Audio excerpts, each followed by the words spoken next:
नमस्कार दोस्तों, आपका आध्यात्मिक ज्ञान चैनल में बहुत बहुत स्वागत है। आज हम जानेंगे वृंदावन की महिमा क्या है। वृंदावन की महिमा के बारे में, वृंदावन की जहाँ पर श्री कृष्ण लीला करते हैं, ऐसा वृंदावन जहाँ की धूल भी संत माथे पर लगाकर अपने आप के जीवन को धन्य बनाते हैं। वृंदावन के बारे में कहना है कि यहाँ पर इस वृंदावन की इतनी महिमा है कि भगवान श्री कृष्ण भी अगर वृंदावन से दूर रहे तो उनके आँखों में भी आंसू आए। वृंदावन का हर व्यक्ति भक्ति में लीन होता है और बाके बिहारी के दर्शन करके अपने जीवन को धन्य बनाता है और वहाँ की रज को अपने माथे से लगाता है और वो चंदन, जैसे चंदन को व्यक्ति लगाता है वैसे धूल को लगाता है। वहाँ की धूल भी पवित्र कर देती है। एक बार श्री कृष्ण मथुरा में थे और महाराज कंस का वध हो चुका था। जब कंस का वध हुआ, उग्रसेन जी को राजा बना दिया गया और कृष्ण भगवान विश्राम गृह में पहुंच गए, जहाँ पर विश्राम करते थे और एकांत समय था।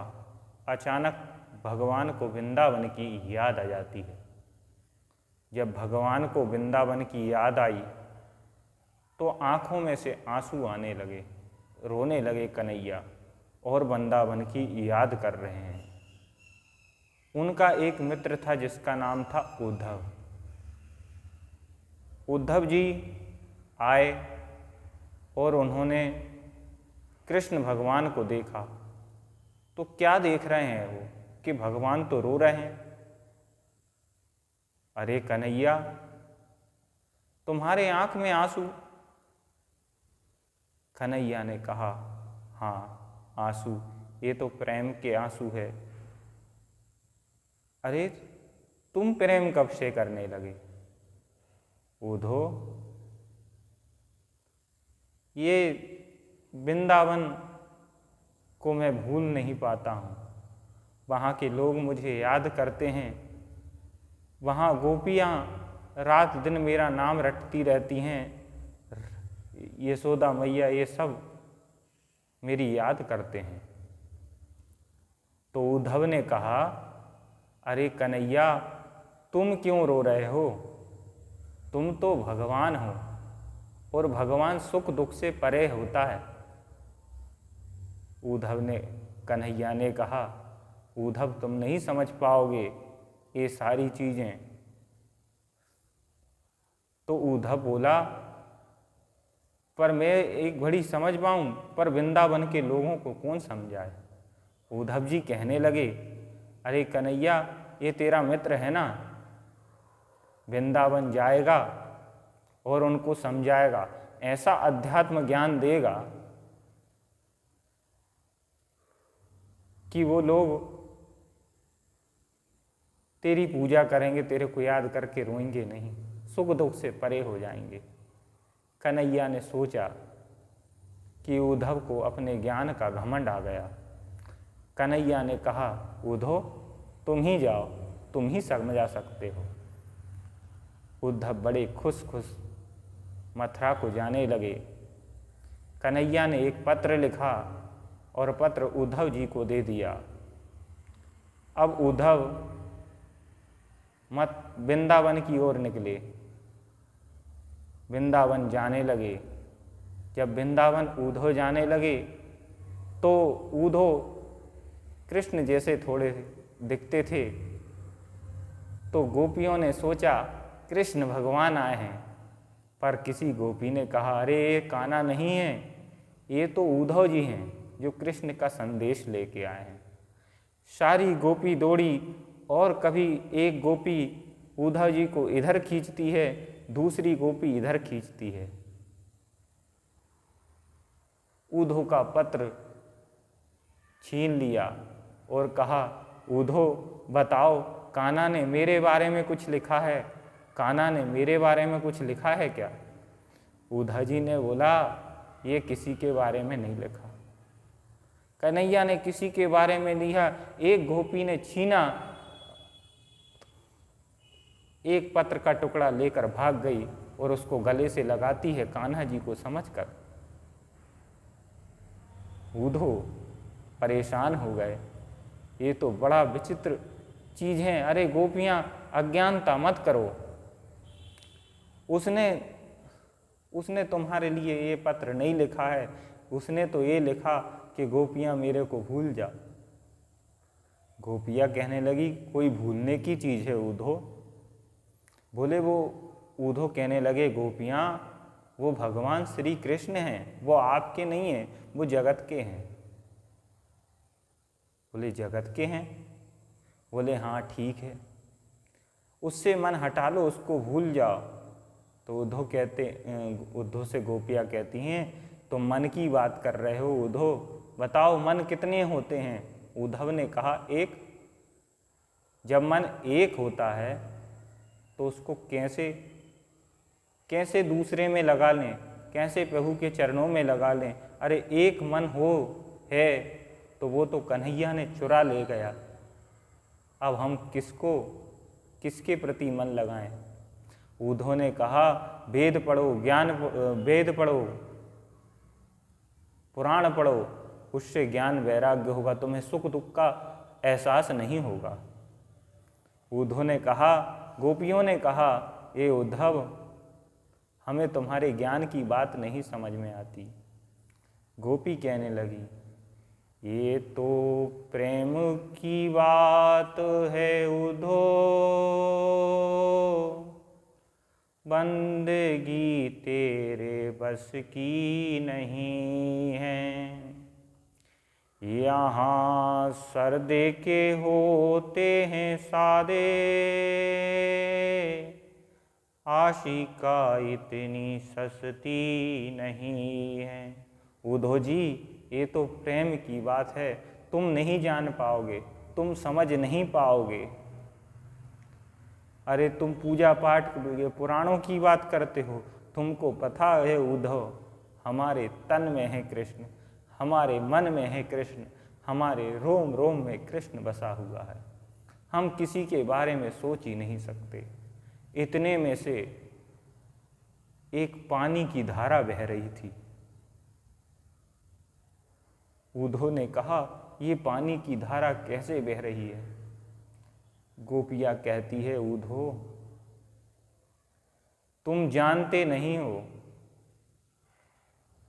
ये धारा जो है ना, नंद बाबा और यशोदा मैया की है। जब से कन्हैया गया है, इनका रो रो के यही हाल हो चुका है। अब उद्धव धीरे धीरे प्रेम के प्रसंग में डूब रहे हैं। अब आखिरी पड़ाव बचा था, जो कि गोपियों से कहने लगे, गोपियाँ कहने लगी उद्धव से, तुम पूजा पाठ की बात करते हो, वेद पुराण की बात करते हो उद्धव, पर तुमको पता है हमारा क्या हाल है? प्रेम बालों ने कब वक्त पूछा, इनकी पूजा में सुन लो उद्धव। प्रेम वालों ने कब वक्त पूछा? अरे हमको तो सर झुकाने की फुर्सत नहीं है। प्रेम वालों ने कब वक्त पूछा, यहाँ तो सर झुकाने की फुर्सत नहीं है।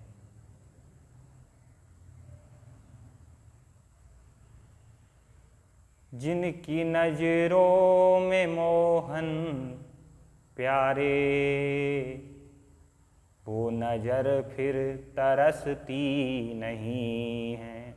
हमारी नज़र में श्याम है, कन्हैया है, वो नज़र अब तरसेगी नहीं। इतने में उद्धव आगे बढ़े।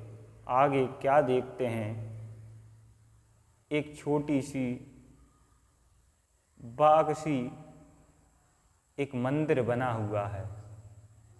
मंदिर में एक राधा रानी जी हैं और राधा रानी जी को लगा कि कोई कन्हैया का संदेश लेके आया है, तो उद्धव जी की ओर तो नहीं दौड़ती हैं, यमुना से पूछती हैं,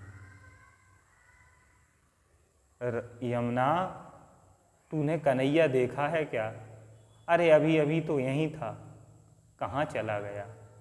लताओं से पूछती हैं, लताओं ने भी कोई जवाब नहीं है, राधा रानी चुप हो जाती हैं। उद्धव राधा जी के पास आते हैं और फिर जैसे गोपियों को समझा रहे थे वैसे ही राधा जी को बोले। उद्धव कहने लगे, हे राधे, हे राधा मैया,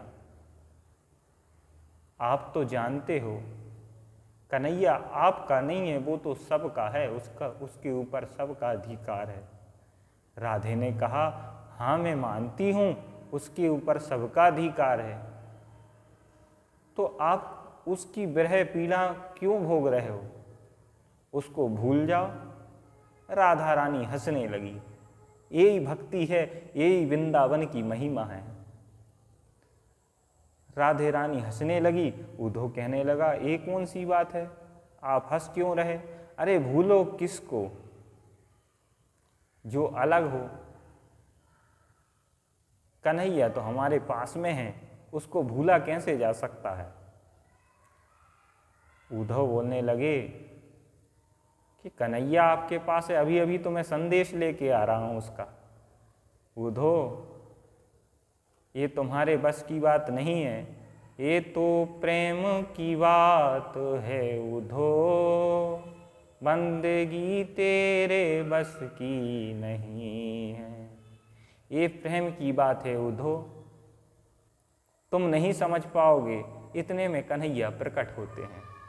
अब तो उद्धव जी का ज्ञान टूट जाता है और वो भी भक्ति और प्रेम में लीन हो जाते हैं और भगवान श्री कृष्ण के दर्शन करते हैं। राधा रानी के पास बगल में श्याम सुंदर कन्हैया ने राधा रानी को प्रणाम किया और जो भक्ति और प्रेम में डूबे, जो वृंदावन की कृपा उन पे हुई, राधा रानी की कृपा हुई, तो वृंदावन से जपना शुरू कर दिया। और वो जपना शुरू क्या किया? राधे राधे राधे राधे राधे राधे राधे श्री राधे। उद्धव कब मथुरा पहुँच गए राधे राधे कहते, समझ में नहीं आया, कन्हैया से टकरा गए। कन्हैया ने कहा, अरे उद्धव, तुमने समझाया कि नहीं वृंदावन वालों को? कन्हैया कहने लगे, उद्धव जी कहने लगे, प्रभु मैं अज्ञानी था जो समझ नहीं पाया। अरे प्रेम तो अजर अमर है, मैं समझा नहीं पाऊंगा। आपकी लीला, वृंदावन की लीला कोई नहीं जान सकता। दोस्तों, मित्रों, वृंदावन एक ऐसा महान तीर्थ है। एक बार नंद बाबा तीर्थ करने के लिए निकले। तीर्थ करने के लिए निकलते जा रहे थे तो उन्होंने एक दृश्य देखा। एक काला सा घोड़ा, और काला सा घोड़ा ब्रज की रज में लोट लगा रहा है, और एकदम लोट लगाया और बड़ा सुंदर सा घोड़ा बन गया सफ़ेद कलर का। अब ये दृश्य नंद बाबा देख रहे थे। नंद बाबा ने कहा, कन्हैया ये कौन सो कमाल है? कन्हैया ने कहा, बाबा आप कहाँ जा रहे हो? बोले, मैं तो तीर्थ जा रहा था, मैंने ये देखा कि काला घोड़ा आया, अपनी वृंदावन की रेत में लेटा और वो सफ़ेद हो गया। बोले, बाबा ये कोई काला घोड़ा नहीं था। तो बोले, ये कौन था? ये प्रयागराज थे। ये प्रयागराज कौन है? ये प्रयागराज तीर्थों के राजा हैं। अच्छा, तीर्थों के राजा हैं? एक अपने वृंदावन में क्या कर रहे थे? ये वृंदावन में लोट लगा रहे थे। बोले क्यों लोट क्यों लगा रहे थे? बोले सब तीर्थों में लोग आते हैं और अपना अपना पाप छोड़ जाते हैं, तो इनसे इनका कलर बदला गया। सभी तीर्थों एक दूसरे तीर्थ प्रयागराज पे आकर छोड़ देते और इनका रंग काला हो गया, और जैसे ही अपने वृंदावन में आए ये सफ़ेद कलर के हो गए। वृंदावन की महिमा तो ऐसा है कि तीर्थों का राजा भी यहाँ पर धूल में लेट लगाता है और उसके भी पाप पूरे क्षीण हो जाते हैं। भागवत में एक और प्रसंग आता है वृंदावन की महिमा में। स्वयं इंद्रदेव कह रहे हैं कि भगवान मुझे एक मौका दे दो। भगवान ने कहा कौन सा मौका? वृंदावन में जन्म दो। कन्हैया एक मौका दे दो, मुझे मानव का जन्म मिले और मानव के जन्म में वृंदावन मिले। कन्हैया ने कह दिया इतना पुण्य नहीं है इंद्र तुम में, इतने कर्म अच्छे नहीं हैं जो मैं तुमको वृंदावन में वास दे दूं। धन्य है वृंदावनवासी, उनके चरणों में कोटि कोटि प्रणाम। और आज भी वृंदावन में जो जाते हैं आज भी वृंदावन में जैसे ही जाते हैं वहाँ की रज लगाते हैं, वो आनंद वैकुंठ से कम नहीं है। इसलिए 2 मिनट वृंदावन की याद करते हुए राधे नाम का स्मरण करेंगे। राधे श्री राधे, राधे श्री राधे, राधे।